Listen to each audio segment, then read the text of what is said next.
How to choose a Pantheon in Civilization 6 Gathering Storm Part 2.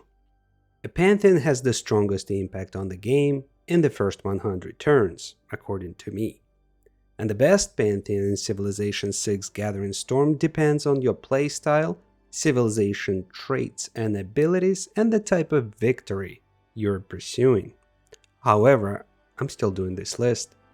We have looked at generally the best Pantheons already, quote unquote, in part 1 episode. Now let's go in the weeds and look at the first one from the best of the rest. Goddess of the Hunt provides extra food and production from camps. This is the only Pantheon that provides extra food. A camp can be built on a bonus deer resource or luxury resources like furs, ivory, truffles, and honey. Consider building the Temple of Artemis Wonder that has a requirement to be built adjacent to a camp and provides amenities for each camp, pasture, or plantation. Canada is one of the civs that can benefit from this Pantheon because its camps already provide +2 food. If the Dance of Aurora is not available, then this could be your choice. I would select this Pantheon if I see at least 6 to 8 potential camps that could be built early on. Research animal husbandry to be able to build the camp in the first place. Fire Goddess has a strong +2 faith yield from volcanic or geothermal tiles that don't need to be improved.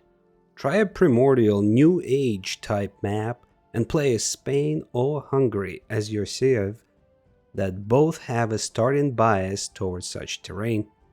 Honorable mention is Coupe, whose improvement gets +1 faith and +1 culture from passable features that include volcanic soil and geothermals.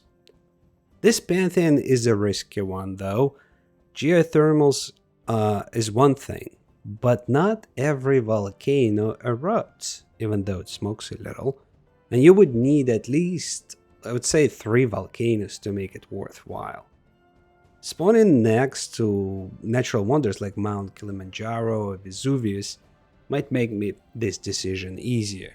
But overall, it's not an easy Pantheon to get based on the terrain requirements. Lady of the Reeds and Marshes, crowd favorite. It offers +2 production per marsh, oasis, or desert floodplain tiles. This is another terrain Pantheon that does not need tile improvement, and early production can be very powerful indeed. But it is just as dependent on the map as Fire Goddess. How often do you spawn in the swamps with at least 4 tiles? You'd need to customize the map through primordial, wet climate, or otherwise it's relatively rare. Also keep in mind that clearing marshes provides a food boost to the city population and raises the appeal of the surrounding tiles that might be used for a national park. Other synergies could be found with the desert civs like Egypt that benefits from desert floodplains and oasis terrain because of the starting bias. Although Egypt needs tiles along the river to build districts and wonders to take full advantage of its traits. And don't forget the wonder Edemonaki that will add even more science yields to them Marshes tiles. Religious idols. This is another +2 faith Pantheon, but in this case, the yield comes from a tile with a mine improvement over luxury and bonus resources, so like copper, amber, diamonds, jade, mercury, salt, and silver. The only resource you can harvest is copper, meaning that this Pantheon does not have a high opportunity cost. Mining is an early tech and production early is necessary, so you could take advantage of it immediately. Keep in mind that strategic resources like iron do not produce the bonus yield. It's a pretty straightforward choice with civs like Mali, Gaul, or Nubia, who can all take advantage of their starting bias towards mining resources. God of the Sea is a decent choice for any seafaring or coastal civ like Portugal, Norway, Maori, Indonesia. Just remember that it is a fishing boat improvement that provides the yield, not the sea resource rather by itself. I would select it when there are at least 6 tiles in the immediate settling area, but even then, I would still look for a Pantheon that provides culture or faith first, because either one has a much stronger impact on the course of the game. Earth Goddess, as of January 2023, only offers +1 faith per tile with breathtaking appeal. The appeal of +4 is not easy to come by, and this Pantheon works best when there is a natural wonder nearby, or if you play a steady Bulmus who has a starting bias towards high appeal tiles, and his traits directly benefit from the appeal. Inca is another civ that directly benefits from this Pantheon, because they can work mountain tiles that have breathtaking appeal by default, so you can generate faith quickly, but it is still just +1 faith per tile.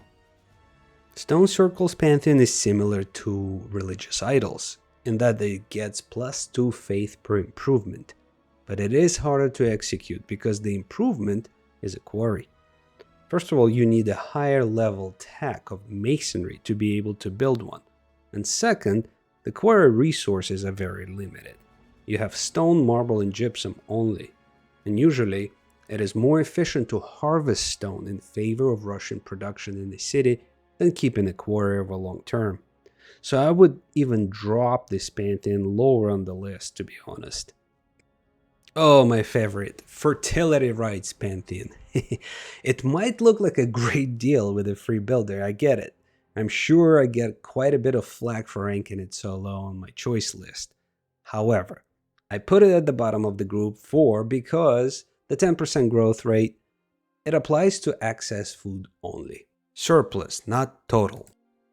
Perhaps it could work better with Hanging Gardens Wonder, that provides another 10, and leaders like Nzinga or Lady Six Sky, whose traits also provide boosts to all yields including food. And sure, you get Eureka boost through improving the land with that free builder, but honestly, I feel like the opportunity cost for picking this Pantheon is just too high in favor of other Pantheon that provide more impactful bonuses overall. The lower on the list we go, the better choices should be there prior to this Pantheon. God of Craftsmen. Well, some people love it, but it requires access to strategic resources, and it has a lasting effect as you uncover new resources going through the tech tree, I get it. But I ranked it lower on my list because I value the Pantheon impact early in the game. Like I mentioned, the first 75 to 100 turns. The only strategic resources you get at that stage are iron and horses. And how often do we find just one source of iron and jump for joy? And by the time Nitro or coal come online, we already have access to industrial zones, district buildings, and with dams and aqueducts that can boost production. And that +1 phase just does not seem like much later in the game as opposed to early game. However, England has the prime spot here with iron starting bias, as well as pasture civs like Scythia and Mongols that get access to horses, so sure, go try it out. Welcome to the bottom of the barrel. City Patron Goddess. Well, provides district production boost to newer cities. It might work well with civs that have district production bonuses like Nubia or Egypt, or with Liang Tier 2 title of Zoning Commissioner, but that's quite a stretch. Overall, this Pantheon sucks, and there are just better and stronger Pantheons on this list that can boost culture, faith, or production output overall, and not limited to district production. Initiation Rites. Earn some faith for clearing barb outposts. Alright, how many outposts do you clear early in the game? Like 5, if that? I mean, I can see Gilgabro or Caesar, taking some advantage of this type of bonus, but beyond that, It just seems weak to me and would never be even like my third choice.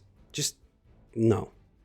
God of War. Sounds great, but now we're getting really in the shitter. This Pantheon requires combat, and it requires combat to take place around holy sites. I mean, I get it, AI builds holy sites. I mean, this Pantheon is constructed for the fans of complexity.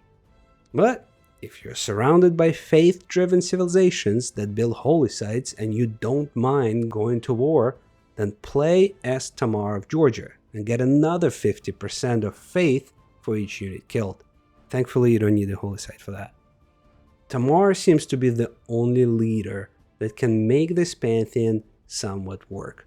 Otherwise, this is complete trash. It stinks.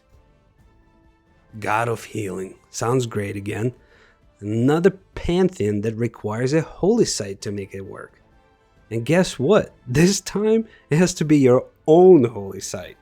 Meaning that it only works for what? Like defensive war? You have to come back and heal on your own territory? Which I'm already doing. I can do it in the city. How often would you use this bonus in your game? Like really? I have never picked this Pantheon before because it is a piece of garbage. Don't. Just don't. Well, you know that this so-called tier list is controversial, but it opens a dialogue and provides some food for thought. I'm sure we'll enjoy listening to me ranting about it. It is just like any other tier list is an opinion, my opinion, and every game decision is very situational depending on your playstyle. But I do encourage you to try new things and have fun playing. Thank you for watching, and one more turn.